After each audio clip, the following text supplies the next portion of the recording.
Hello students, मैं doctor Gauri Bhatnagar. Sanskrit tutorials में आपका स्वागत है। उत्तर रामचरितम का द्वितीयांक चल रहा है पंचवटी प्रवेश, जहाँ पर राम पंचवटी में आए हैं, शंभू का वध कर दिया है उन्होंने। उसके पश्चात पंचवटी को देखकर उनको पिछली बातें याद आ रही हैं। उसी को देखें। अत्रैव सा पंचवटी यत्र निवासेन विविध विश्रम्भा अति प्रसंग साक्षिणा प्रदेशा। अत्रैव सा पंचवटी, यही वह पंचवटी है। यत्र निवासेन, जहाँ निवास के द्वारा, विविध विश्रम्भ अति प्रसंग साक्षिणा, अनेक विश्वस्त प्रसंगों के, घटनाओं के साक्षी प्रदेशा प्रदेश हैं। प्रिया यह प्रिय सखी चा वासंती नाम वन देवता। प्रिया सीता की प्रिय सखी वासंती नामक वन देवता थी। किम इदम आपतितम अद्य रामस्य, अद्य आज रामस्य राम को, किम इदम आपतितम यह क्या आन पड़ा है। संप्रति ही, क्योंकि संप्रति इस समय। चिराद वेगारंभी प्रसृत इव तीव्रो विश्रसा, कुतश्चित संवेगात् प्रचल इव शल्यस्य शकलः। व्रणो रूढ़ ग्रंथि स्फुटित इव हृन्मर्मणि पुनः, पुरा भूतः शोको विकलयति माम नूतन इव। कह रहे चिराद वेगारंभी, चिराद बहुत समय के बाद, वेगारंभी पीड़ा की अधिकता को, वेग को उत्पन्न करने वाला, पीड़ा की अधिकता को उत्पन्न करने वाला। प्रसृत तीव्र विषरसा एव, प्रसृत फैले हुए, तीव्र विष रस के समान। कुतश्चित कहीं से, संवेगात अत्यधिक वेग से, प्रचल चले हुए, शल्यस शकला एव बाण के, शकल टुकड़े के समान, शकल में से टुकड़ा, तो कहीं से अत्यधिक वेग से चले हुए बाण के टुकड़े के समान। रूढ़ ग्रंथि घाव वाले, हृन्मर्मणि स्फुटित व्रण एव, हृन्मर्मणि हृदय के मर्म स्थल में फूटे हुए, व्रण फोड़े के समान। पुरा भूतः शोका, पुराना दुख, नूतन एव नए के समान, पुनः माम विकलयति फिर से मुझे व्याकुल कर रहा है। मतलब राम कह रहे हैं कि पुराना दुख जो है वो नए के समान, नए दुख की तरह मुझे फिर से व्याकुल कर रहा है। उस पुराने दुख के बारे में इन्होंने यहाँ पर कहा है, यहाँ पर उत्प्रेक्षा अलंकार है। क्या कहा है, किस तरह का पुराना वो दुख है। सबसे पहले इन्होंने कहा है कि बहुत समय की वेदना को उत्पन्न करने वाला, बहुत समय के बाद पश्चात तीव्र वेदना उत्पन्न करने वाला, और चारों ओर फैले विष के समान, जहर के समान, वह पुराना दुख है। दूसरी बात क्या कहा है कि अत्यंत वेग से, तीव्र गति से चले हुए बाण के टुकड़े के समान वो पुराना, कि कहीं से बाण का टुकड़ा जो है वो आके लगा हो, ऐसा वो पुराना दुख है। और तीसरी बात, क्या उन्होंने उपमा दी, उत्प्रेक्षा तीसरा क्या है यहाँ पर, कि घाव से युक्त और हृदय के मर्म स्थल में फूटे हुए फोड़े के समान, अर्थात नासूर के समान, वह पुराना दुख जो है वो आज मुझे नया सा प्रतीत हो रहा है और मुझे व्याकुल कर रहा है। तो यह प्रेक्षा अलंकार है, तीन तरह की बातों से उन्होंने क्लियर की है कि वह दुख किस प्रकार का है। जहर के समान है, बाण के तेजी से आए हुए बाण के टुकड़े के समान है जो लगा हो। और तीसरी बात क्या कही है कि हृदय के मर्म स्थल में फूटे हुए फोड़े के समान वह दुख है। फिर से देखेंगे। चिरात वेगारंभी, बहुत समय के बाद, वेगारंभी पीड़ा को उत्पन्न करने वाला। प्रसृत तीव्र विष रसा एव, फैले हुए तीव्र विष रस के समान, विष के समान। कुतश्चित कहीं से, संवेगात वेग पूर्वक चले हुए, वेग पूर्वक चलाए गए बाण के टुकड़े के समान। रूढ़ ग्रंथि घाव से युक्त, हृन्मर्मणि स्फुटित व्रण एव, हृदय के मर्म स्थल में फूटे हुए फोड़े के समान। पुरा भूता शोक, वह पुराना दुख, पुराना शोक, नूतन एव नए के समान, पुनः माम विकलयति फिर से मुझे व्याकुल कर रहा है। तथा विधानपि, इस प्रकार होते हुए भी, तावत पूर्व सुहृदो, उन पुराने मित्रों के समान भूमि भागान पश्यामि, इन भूमि के भागों को देख रहा हूँ। मेरी पुराना कोई मित्र मिल गया हो, ऐसे मुझे भूमि प्रतीत हो रही है, जो कि मैं फिर से देख रहा हूँ। परिचित के समान ये प्रतीत हो रही है, दिख रही है। निरूपे देखकर अनवस्थितो भूत सन्निवेशा, कहते हैं भूसन्निवेश पदार्थों की स्थिति अनवस्थितो एक समान नहीं है, अर्थात जैसी पहले थी उस तरह की नहीं है। अब यहाँ बता रहे हैं कि किस तरह, तथा ही क्योंकि पुरा यत्र स्रोता पुलिनम अधुना तत्र सरिता विपर्यांसम यातो घन विरल भावा क्षितिरुहाम बहोर्दृष्टम कालाद परमिव मन्ये वनमिदम निवेशा शैलानाम तद इदमिति बुद्धिम दृढ़यति। अब कह रहे हैं यत्र जहां पर, पुरा पहले, सरिताम स्रोता नदियों के प्रवाह थे, तत्र वहां, अधुना अब, पुलिनम तट हैं। पुलिन कैसे तट को कहते हैं? बालू वाले जो किनारे होते हैं नदियों के, तट प्रदेश होते हैं, उनको पुलिन कहते हैं। तो कहते पहले जहां पर सरिताम स्रोता नदियों के प्रवाह थे, वहां अब तट प्रदेश हैं, मतलब नदियों के प्रवाह की जगह वहां पर तट हैं।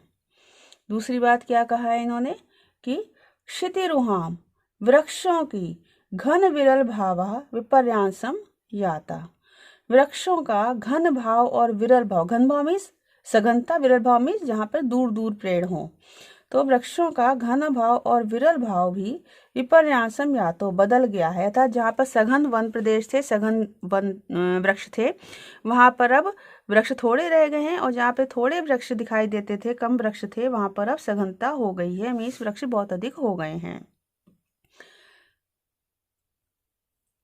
आगे कहते हैं कि बहु कालात, बहुत समय के बाद, बहुकालात बहुत समय के बाद, दृष्टम देखे गए, बहुत समय के बाद देखे गए, इदम वनम बहुत समय के बाद देखा गया यह वन, अपरम एवं मन्ये दूसरा सा ही लग रहा है, दूसरे वन के समान प्रतीत हो रहा है। मतलब क्योंकि जहाँ नदियां थी वहां नदी नहीं है, वहां किनारे हो गए हैं, और जहाँ पेड़ घने थे वहां घने नहीं रहे हैं, और वहां विरल हो गए हैं, और जहाँ विरल पेड़ थे वहां पर घने हो गए, इसलिए कहते हैं कि बहुत समय के बाद देखा गया यह वन जो है अब दूसरा सा ही प्रतीत हो रहा है। शैला नाम निवेशा, लेकिन शैला नाम पर्वतों की, निवेशा माने स्थिति, तदिदम यह वही है, इति बुद्धिम दृढ़यति इस प्रकार बुद्धि को दृढ़ कर रही है। मतलब कहने का तात्पर्य ये कवि भवभूति ने जो है प्रकृति का बड़ा सुंदर चित्रण किया है कि इतने समय में अपने रूप में, अपने स्वरूप में केवल पर्वत ही रह सकते हैं, जो पर्वतों की स्थिति से ही पता चल रहा है कि ये वही वन है, बाकी कुछ नहीं, ना तो वृक्ष और ना ही नदियां, तो केवल पर्वत ही जो है वो इतने समय बाद भी उसी स्थिति में रह सकते हैं तभी पर्वतों की स्थिति से पता चल रहा है कि ये वही स्थान है, वही पंचवटी प्रदेश है। फिर से देखेंगे, यत्पुरा सरिताम स्रोता जहाँ पहले नदियों के प्रवाह थे, तत्र अधुना पुलिन वहां अब तट प्रदेश है। क्षितिरुहाम वृक्षों का, घन भाव और विरल भाव विपर्यासम या तो बदल गया है, परिवर्तित हो गया है। बहुकाला दृष्टम बहुत समय के बाद देखा गया, इदम वनम यह वन प्रदेश, अपरम मन्ये दूसरा सा ही प्रतीत हो रहा है, किंतु शैला नाम निवेशा पर्वतों की स्थिति, तदिदम यह वही है, इति बुद्धिम दृढ़यति इस प्रकार बुद्धि को दृढ़ कर रही है, बुद्धि को दृढ़ता दे रही है, कि निश्चय दे रही है कि यह वही स्थान है। अब राम कहते हैं हंत हंत, अरे हाय हाय, मतलब दुखी हो रहे हैं। परिहरंतमपि माम पंचवटी स्नेहात बलात् आकर्षित, कहते परिहंतमपि छोड़ते हुए भी मुझे पंचवटी स्नेह के कारण बलपूर्वक खींच रही है, सकरुणम करुणा के साथ।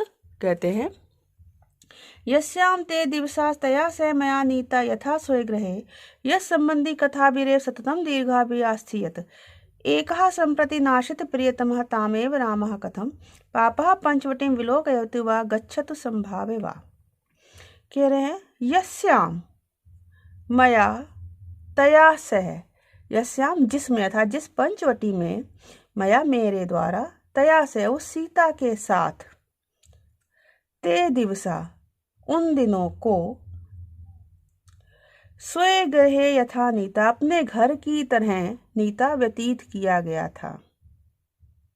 मतलब पंचवटी में जो दिन, वनवास के दिन मैंने सीता के साथ ऐसे ही व्यतीत किए थे जैसे मैं अपने घर पर हूँ। सततम निरंतर यत संबंधी दीर्घाभि कथा भी एव, जिस पंचवटी से संबंधित दीर्घाभि बड़ी बड़ी कथा भी, कथाओं के द्वारा, कथाओं से ही हम आस्थियत, अयोध्या में आस्थियत रहते थे, अर्थात अयोध्या में रहते हुए भी जिस पंचवटी की हम कथाओं को याद किया करते थे। संप्रति इस समय प्रियतमा नाशित, प्रिया सीता को नाशित नष्ट कर देने वाला, एकः अकेला पापः रामः, अकेला पापी राम, तामेव पंचवटी, उस पंचवटी को, कथम विलोकयतु कैसे देखे, वा अथवा संभाव्य गच्छतु वा, अथवा किस प्रकार, संभाव्यतु संभाव्य कथम गच्छतु, अथवा अनादर करके कैसे जाए।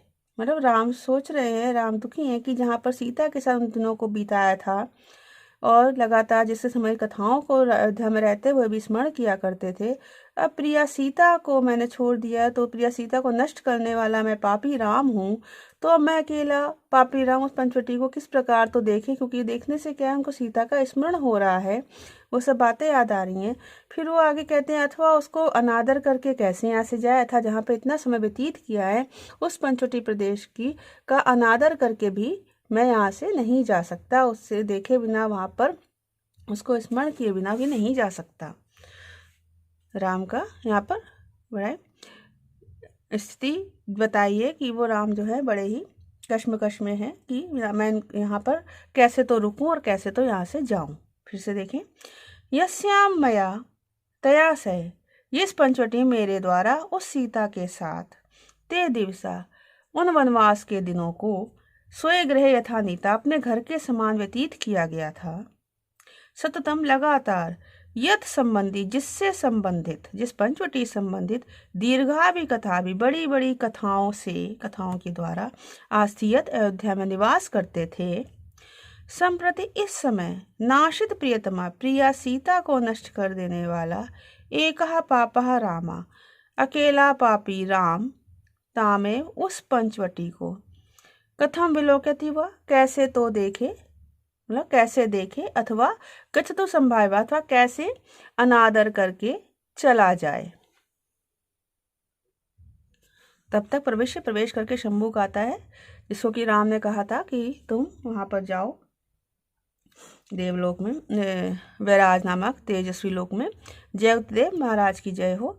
भगवान अगस्त्य मत्ता श्रुत सन्निधान त्वाम आह।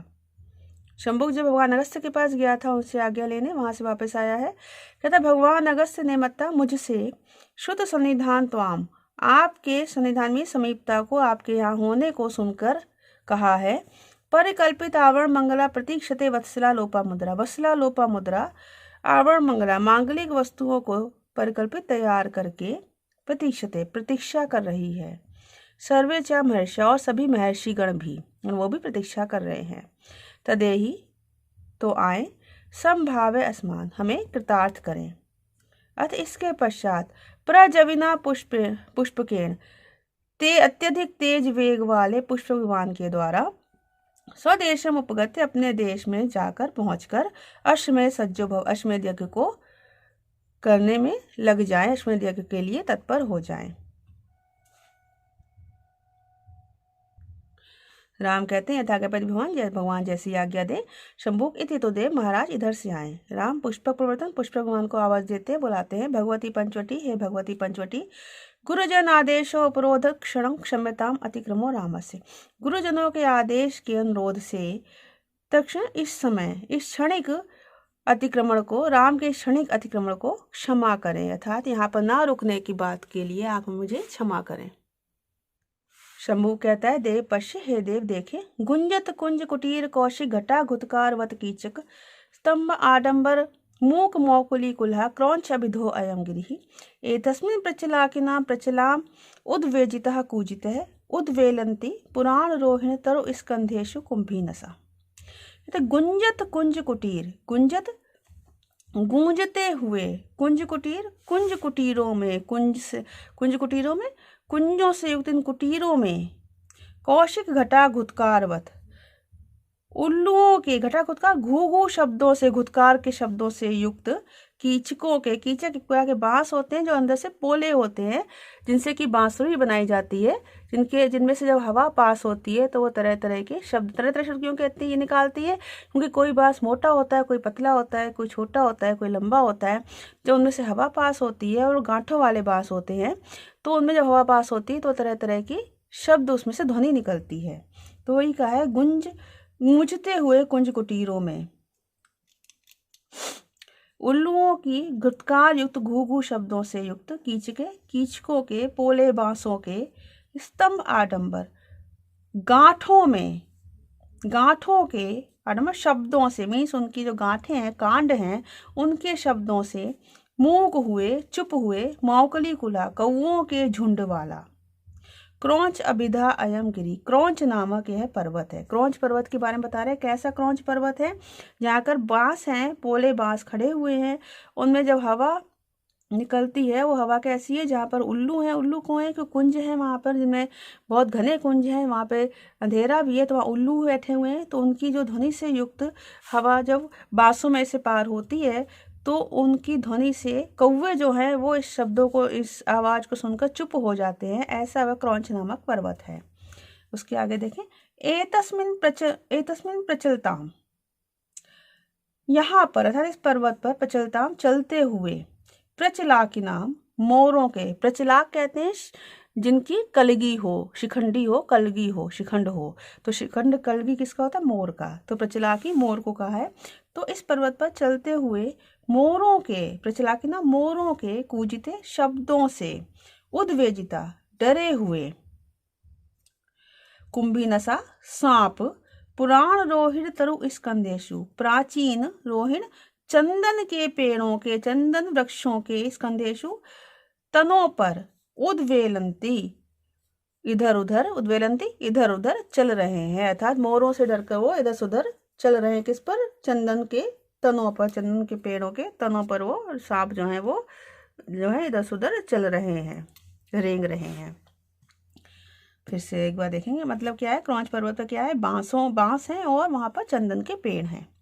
गुंजत कुंज कुटीर, गूंजते हुए कुंज कुटीरों में, कौशिक घटा घुतकारवत, उल्लुओं के घू घू शब्दों से युक्त, घुतकार युक्त शब्दों से युक्त, कीचक पोले बांसों के स्तंभ आडंबर, गांठों के कांडों के शब्द से मूक चुप हुए, मौकली कुला, कौओं के समूह से युक्त, क्रौंच अभिधा अयम गिरी, क्रौंच नामक यह पर्वत है।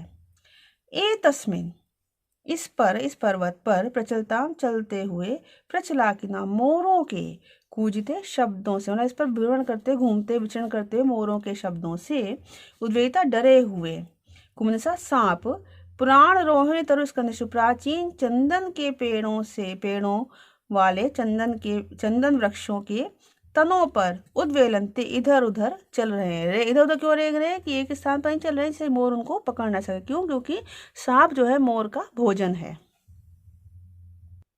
अपीचा और भी, एते ते कुहरेषु गदगद नदद गोदावरी वार्यो मेघा लंबित मौलि नील शिखराक्षोणि भ्रतो दाक्षिणा, अन्योन्य प्रतिघात संकुल चलत कल्लोल कोलाहल, उत्तालास्ते इमे गभीर पैसा पुण्या सरित संगमा। कह रहे हैं, कुहरेशु गुफाओं में, गदगद नदद गोदावरी वार्यो, गदगद कलकल शब्द कर, कलकल शब्द करने वाले गोदावरी के जल से युक्त, मेघालंबित मौलि नील शिखरा, मेघालंबित बादलों से अवलंबित, बादलों के से आश्रित, मौलि शिखर पर, अतएव नील शिखरा, नीले शिखरों से युक्त, मीन्स बादलों के द्वारा अवलंबित शिखर वाले, अतः नीले चोटियों से, क्यों, बादल जो है उसकी चोटियों पर, पर्वत के शिखर पर है, तो पर्वत के शिखर कैसे रहे, बादलों के रंग वाले नीले नीले दिखाई दे रहे हैं, तो बादलों से युक्त शिखर वाले अतः नीली चोटियों से युक्त, ते वे ये दक्षिणाक्षोणीभृता, दक्षिण दिशा के क्षोणीभृता पर्वत हैं, दक्षिण दिशा के पर्वत हैं। अन्योन्य प्रतिघात संकुल, अन्योन्य आपस में प्रतिघात टकराने के कारण संकुल चलत सटकर चलती हुई कल्लोल कोलाहले लहरों के कोलाहल से उत्ताला वेगवान ते इमे वे ये गंभीर पैसा गहरे जल वाले पुण्यासरित संगमा पवित्र नदियों के संगम है। मतलब बता रहे हैं कि क्या है वहां पर गोदावरी के जल से युक्त कैसे गुफाओं में से निकल के आ रही गोदावरी नदी तो कल कल का ध्वनि कर रही है, इसके होते कि जल से युक्त है। और कैसे पर्वत है दक्षिण दिशा के जो बादलों के से युक्त है, जिनके शिखरों पर बादल स्थित हैं और वो शिखर जो है नीले दिखाई दे रहे हैं बादलों के कारण, ऐसे ये दक्षिण पथ के पर्वत हैं। और दूसरी बात क्या कहा है उन्होंने कि आपस में टकराने का सटकर चलती हुई कि जब दो नदियों का संगम होता है तो दोनों की लहरें आपस में टकरा कर चलती हैं, तो उनका जो दोनों तरफ से नदियां आ रही हैं तो उनका जो आपस टकराने से जो कोलाहल हो रहा है, शोर हो रहा है, उससे वेगवान गहरे जल वाली ये नदियों के पवित्र संगम है। फिर से देखेंगे कुहरेशु कंदराओं में गुफाओं में गदगद नदद गोदावरी वारो कलकल का शब्द करते हुए गोदावरी के जल से युक्त मेघालंबित मौल नील शिखरा और बादलों से अवलंबित बादलों से आश्रित शिखर वाले अतः नील शिखरा नीली शिखरों से युक्त एते ते ये वे दक्षिणाशोणी दक्षिणा पथ के दक्षिण मार्ग के पर्वत हैं। और क्या है अन्योन्य प्रतिघात संकुल आपस में टकराने के कारण संकुल चलत सट कर चलती हुई कल्लोल कोलाहल लहरों के शोर से कोलाहल से उत्ताला वेगवान ते में वे ये गंभीर पैसा पुण्या सरित संगमा गंभीर पैसा गहरे जल वाले पवित्र नदियों के संगम हैं। यहाँ पर नदियों का संगम बताकर अगले अंक की सूचना दे दी गई है। जो अगला अंक छायांक है जिसमें कि तमसा मुरला नदियाँ आएंगी, उन नदियों के माध्यम से राम और सीता का मिलन, राम और सीता के मिलन के बारे में भी यहाँ पर जो है थोड़ा सा संकेत कवि ने दिया है। तो इस वीडियो में इतना ही। यहाँ पर ये द्वितीय अंक आपका समाप्त होता है। नेक्स्ट वीडियो में हम तृतीय अंक छायांक प्रारंभ करेंगे। तो साथ बने रहने के लिए धन्यवाद।